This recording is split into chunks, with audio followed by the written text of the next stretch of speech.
तो hello student, स्वागत है आप सभी को हमारे यूट्यूब चैनल गाइडेंस क्लासेस जेक में। तो स्टूडेंट, आज मैं क्लास 10th के बच्चों के लिए हिंदी का यानी केवल किताब का टॉप 30 एमसीक्यू लेकर आया हूं, जो कि आपके एग्जाम के पॉइंट ऑफ व्यू से बहुत ही इंपॉर्टेंट होने वाला है। तो जो भी स्टूडेंट हमारे यूट्यूब चैनल में नए हैं, चैनल को सब्सक्राइब करें और अपने दोस्तों के साथ शेयर करें। तो चलिए देर न करते हुए क्लास को शुरू करते हैं और हम लोग देखते हैं हमारा पहला क्वेश्चन जो है वो क्या है। तो हमारा पहला क्वेश्चन आ चुका है। यहाँ पे देख सकते हैं, लिखा है कि गोपियों ने उद्धव के योग संदेश को किसके समान बताया गया है। तो इसका राइट आंसर हो जाएगा कड़वी ककड़ी के समान बताया गया था। ठीक है, तो एक नंबर का जो राइट आंसर हो जाएगा ऑप्शन बी। चलिए आगे क्वेश्चन देखते हैं। हाँ, तो हमारे पास दूसरा क्वेश्चन आ चुका है। यहाँ पे लिखा है कि सूरदास के पदों में बड़बागी किसे कहा गया है। तो इसका राइट आंसर हो जाएगा उद्धव को। किसको कहा गया है? सूरदास के पदों में बड़बागी किसे कहा गया है?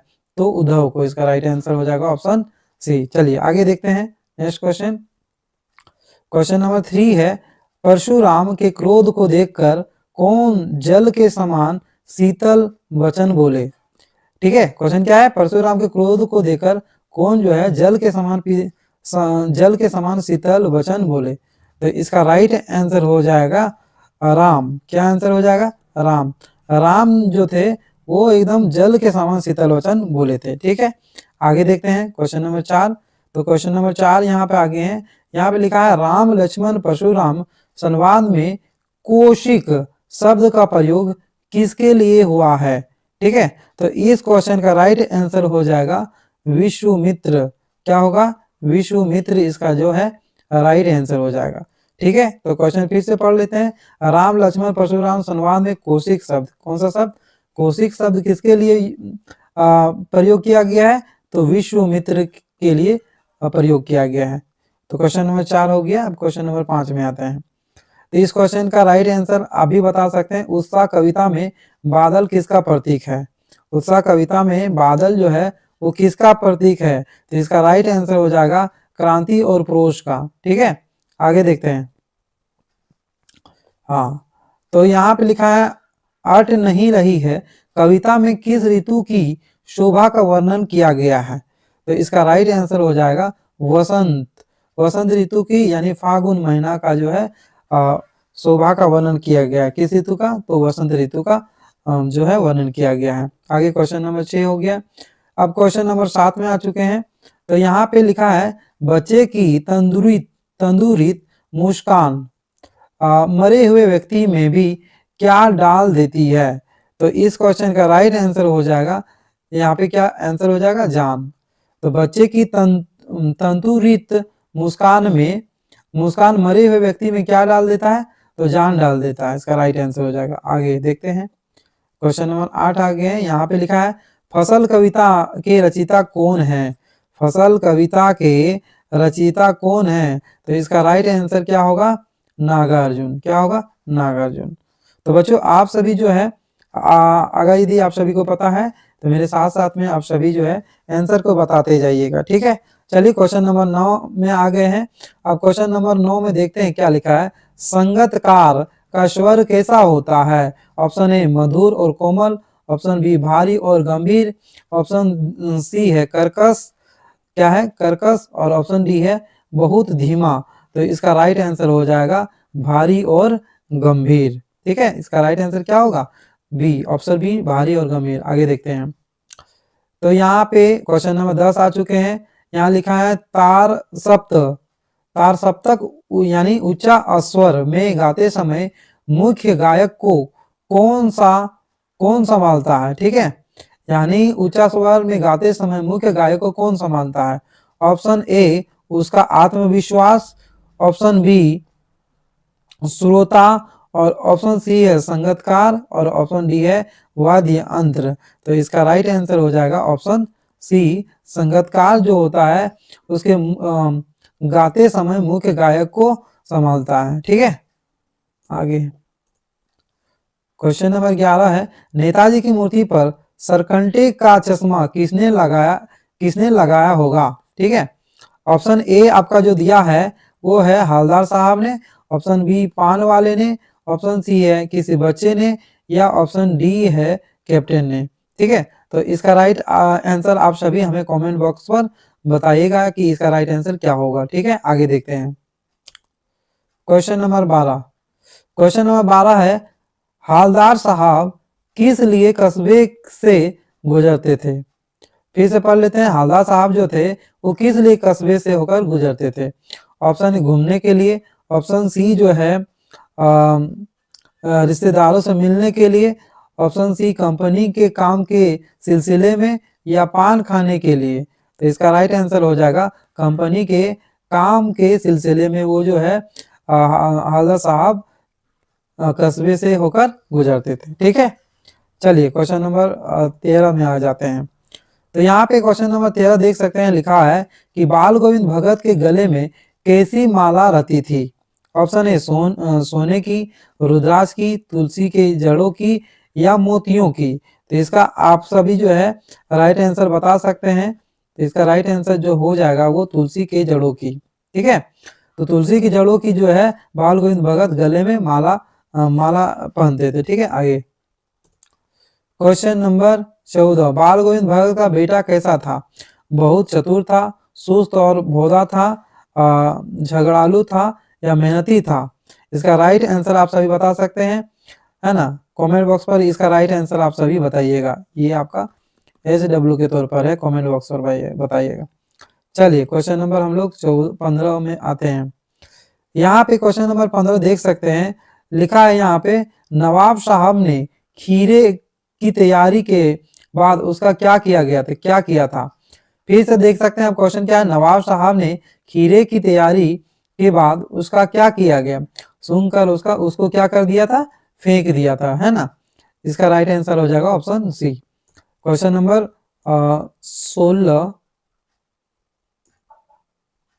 16 में यहाँ पे देख सकते हैं, लखनवी अंदाज पाठ के लेखक कौन थे?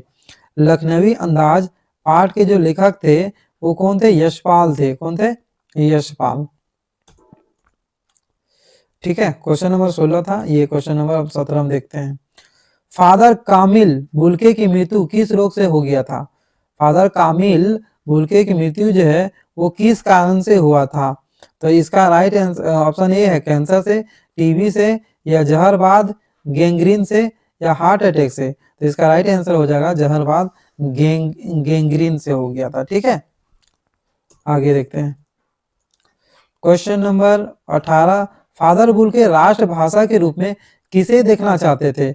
ऑप्शन ए अंग्रेजी को देखना चाहते थे, कि हिंदी को देखना चाहते थे, कि संस्कृत को देखना चाहते थे, कि फ्रेंच को देखना चाहते थे। तो इसका राइट आंसर हो जाएगा जो फादर बुल्के जो थे वो हिंदी को अपना राष्ट्रभाषा के रूप में देखना चाहते थे। तो क्वेश्चन नंबर 18 कंप्लीट हम लोगों ने किया। अब नेक्स्ट क्वेश्चन आ जाते हैं। तो नेक्स्ट क्वेश्चन जो है हमारा 19 आगे है। तो मंडू भंडारी के पिता का स्वभाव कैसा था? मंडू भंडारी का पिता का स्वभाव कैसा था? शकी किस्म का था, कि दयालु किस्म का था, कि हंसमुख था, कि शांत था? इसका राइट आंसर हो जाएगा शकी किस्म का आदमी था। कैसा था? शकी किस्म का, है ना। चलिए नेक्स्ट देखते हैं। Question number 20। बिस्मिल्लाह खां और शहनाई के साथ किस मुस्लिम पर्व का नाम जुड़ा है? ठीक है, ऑप्शन ए ईद, बकरीद, मुहर्रम, या शब बारात। तो इसका राइट आंसर हो जाएगा क्या आंसर हो जाएगा? मुहर्रम। क्या आंसर हो जाएगा? मुहर्रम जो है इसका राइट आंसर हो जाएगा। ठीक है, आगे देखते हैं। क्वेश्चन नंबर 21 में आ चुके हैं। यहाँ पे क्वेश्चन नंबर 21 लिखा हुआ है, काशी किसकी पाठशाला है? काशी जो है वो किसकी पाठशाला? ऑप्शन ए संस्कृति का, संगीत का, नृत्य का, या राजनीति का। तो इसका राइट आंसर हो जाएगा, क्या हो जाएगा? संस्कृति का। काशी जो है संस्कृति का क्या है? पाठशाला है। क्वेश्चन नंबर 21 हो चुका है। अब आगे चलते हैं नेक्स्ट क्वेश्चन में। तो यहाँ पे हमारा नेक्स्ट क्वेश्चन आ चुका है, शास्त्रों में काशी को किस नाम से पुकारा गया है? शास्त्रों में काशी को किस नाम से पुकारा गया है? ऑप्शन ए बनारस के नाम से, या फिर आनंद कानन के नाम से, या फिर अविमुक्त क्षेत्र के नाम से, या प्रयाग के नाम से। तो इसका राइट आंसर हो जाएगा आनंद कानन के नाम से जो है शास्त्रों में काशी को पुकारा गया है। ठीक है, तो इसका राइट आंसर हो जाएगा ऑप्शन बी। आगे देखते हैं, क्वेश्चन नंबर 23 आ चुके हैं। तो यहाँ पे क्वेश्चन नंबर 23 लिखा है, भोलानाथ को सबसे ज्यादा क्या खेलना पसंद था? भोलानाथ को सबसे ज्यादा जो था वो क्या खेलना पसंद था? ठीक है, आप सभी इसका राइट आंसर दे सकते हैं, है ना। इसका राइट आंसर आप हमें कमेंट बॉक्स पर दीजिएगा। अभी तक हमने 3 क्वेश्चन को आप सभी के बीच होमवर्क के तौर पर दिए हैं, तो उन सभी क्वेश्चन को आप हमें कमेंट बॉक्स पर जरूर दीजिएगा। ठीक है, चलिए 23 नंबर का क्वेश्चन को हम लोगों ने देखा, इसको हमने होमवर्क के लिए रख दिया है। अब हम लोग 24 में आ जाते हैं। तो क्वेश्चन नंबर 24 में आ चुके हैं। यहाँ पे लिखा है, भोलानाथ और उसके साथी मसून तिवारी को क्या कहकर चिढ़ाते थे? है ना, भोलानाथ और उसके साथी जो थे मसून तिवारी, उसको क्या कहकर चिढ़ाते थे? बुढ़वा बेमान, या बेजू, या वर घोड़ा, या गुरुजी, क्या कहकर चिढ़ाते थे? आप सभी जो है इसे कमेंट में बता सकते हैं, लेकिन इसका जो राइट आंसर हो जाएगा, बुढ़वा बेईमान कहकर भोलानाथ और उसके साथी मसून तिवारी को कहकर क्या करते थे? चिढ़ाते थे। ठीक है, इसका राइट आंसर हो जाएगा ऑप्शन ए। चलिए क्वेश्चन नंबर 24 हो गया है। अब हम लोग 25 में आ चुके हैं। यहाँ पे लिखा है, साना साना हाथ जोड़ी, साना साना हाथ जोड़ी पाठ की लेखिका कौन है? ठीक है, ऑप्शन ए है शिव पूजन सहाय, ऑप्शन बी है कमलेश्वर, ऑप्शन सी है मधु कांकरिया, और ऑप्शन डी है अजय। ठीक है, तो इसका राइट आंसर हो जाएगा मधुर कांकरिया। ठीक है, इसका राइट आंसर क्या हो जाएगा? Option C. चलिए क्वेश्चन नंबर 26 में आते हैं। नेक्स्ट क्वेश्चन हमारा है, काटवो यानी सिक्किम को भारत का क्या कहा जाता है? सिक्किम को भारत का क्या कहा जाता है? ऑप्शन ए स्विट्जरलैंड कहा जाता है, कि पेरिस कहा जाता है, कि लंदन, की वेनिस कहा जाता है? तो इसका राइट आंसर हो जाएगा स्विट्जरलैंड। ठीक है, काटवो यानी सिक्किम को भारत का क्या कहा जाता है? स्विट्जरलैंड कहा जाता है। क्वेश्चन नंबर 26 हो चुका है। अब हम लोग क्वेश्चन नंबर 27 में आ चुके हैं। यहाँ पे लिखा है, गंगटोक का असली नाम क्या है? गंगटोक का असली नाम क्या है? ऑप्शन ए गंगटोक कहा जाता है यानी पहाड़ कहा जाता है, या गंगोत्री कहा जाता है, या गंडक कहा जाता है, या गोमुख कहा जाता है? तो इसका राइट आंसर जो होगा ऑप्शन ए गंगटोक यानी पहाड़ कहा जाता है। क्या कहा जाता है? पहाड़, है ना। गंगटोक का मतलब होता है, जिसका अर्थ होता है पहाड़। ठीक, क्वेश्चन नंबर 27 हो चुका है। अब क्वेश्चन नंबर 28 में आ चुके हैं हम लोग। यहाँ पे लिखा है, मैं क्यों लिखता हूँ, मैं क्यों लिखता हूँ पाठ के लेखक अजय ने हिरोशिमा पर कविता कहाँ लिखी है?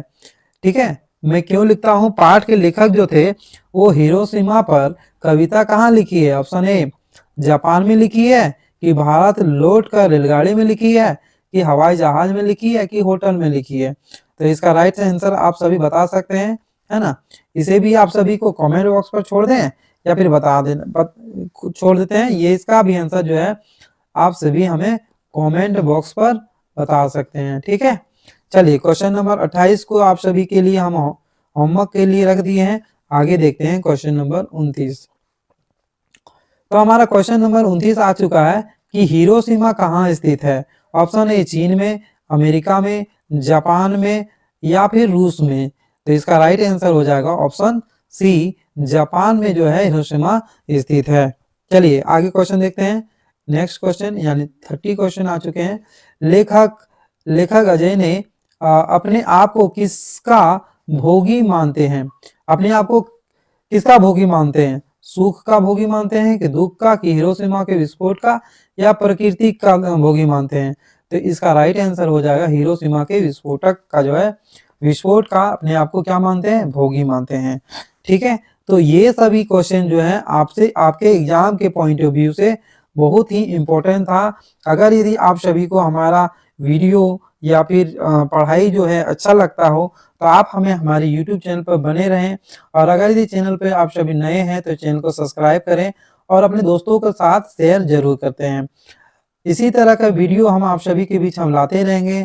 तब तक के लिए bye, love you all, take care, bye bye.